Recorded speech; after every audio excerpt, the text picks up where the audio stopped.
Genesis. Chapter 1. The beginning, before the stars filled the heavens, before the earth had shape, there was darkness, and the Spirit of God moved across the waters. Then God spoke, "Let there be light." And suddenly, light shattered the darkness. God separated the light from the darkness. He called the light day, and the darkness night. Then God stretched out the heavens, separated the waters, and gathered the seas, revealing dry land. And the earth began to live. Green plants covered the ground, trees grew, bearing fruit. Then God placed lights in the heavens, the sun to rule the day, the moon to govern the night, and countless stars beyond imagination. The waters came alive with creatures, the skies filled with birds, and God blessed them, saying, "Be fruitful and multiply." Then came the creatures of the earth, every beast, every living thing, and God saw that it was good. But then came the crowning moment. God said, "Let us make mankind in our image."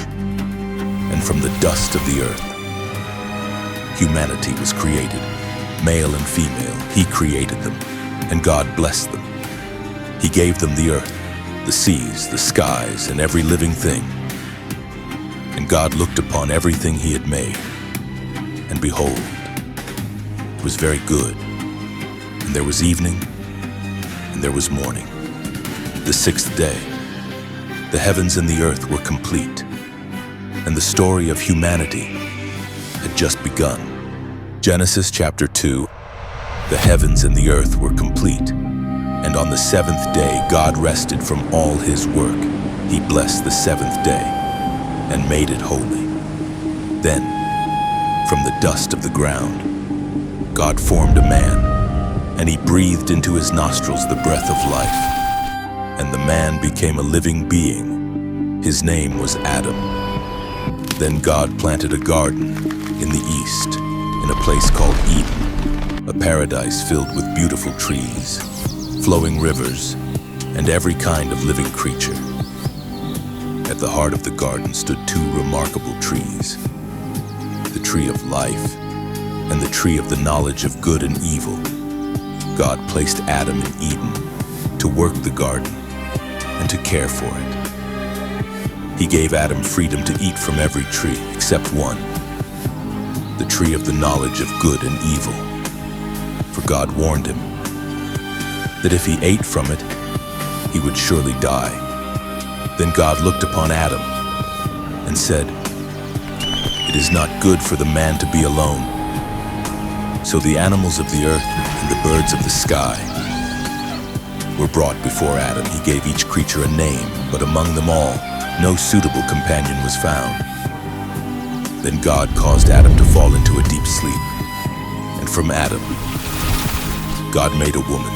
When Adam saw her, he said, "This is now bone of my bones and flesh of my flesh."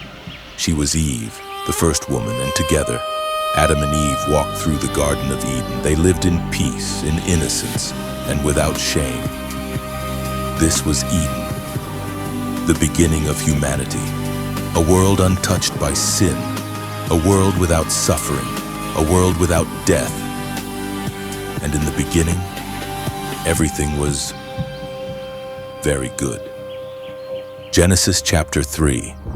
In the beginning, the world was still untouched. The Garden of Eden was a paradise of perfect beauty, and humanity lived in peace, surrounded by the presence of God. But then, a creature more crafty than any other entered the story. The serpent approached the woman and planted a question in her heart. "Did God really say?" The woman answered, "They were free to eat from the trees of the garden, except for one, the tree of the knowledge of good and evil." Then the serpent whispered a lie. "You will not certainly die." And so, the woman looked upon the fruit.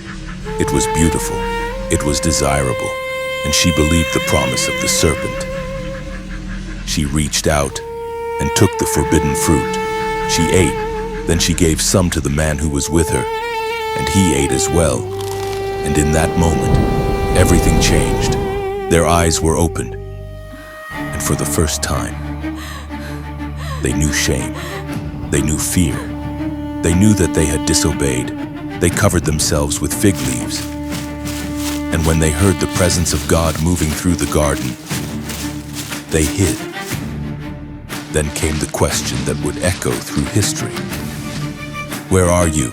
Adam answered. "I heard you in the gardens and I was afraid." The truth could no longer be hidden. The serpent had deceived the woman. The woman had given the fruit to the man, and humanity had chosen to disobey.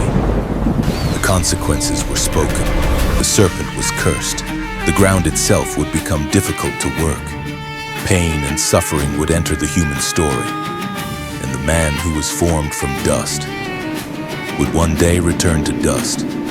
Yet even in the midst of judgment, a promise was spoken, a promise of a future victory, that the serpent would one day be crushed. God then clothed Adam and Eve and sent them out from the Garden of Eden.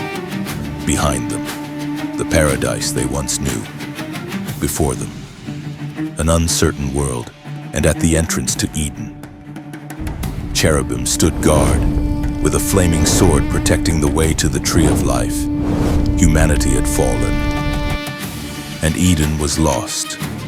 But the story was not over, because even in the darkest moment, the promise of redemption had already begun.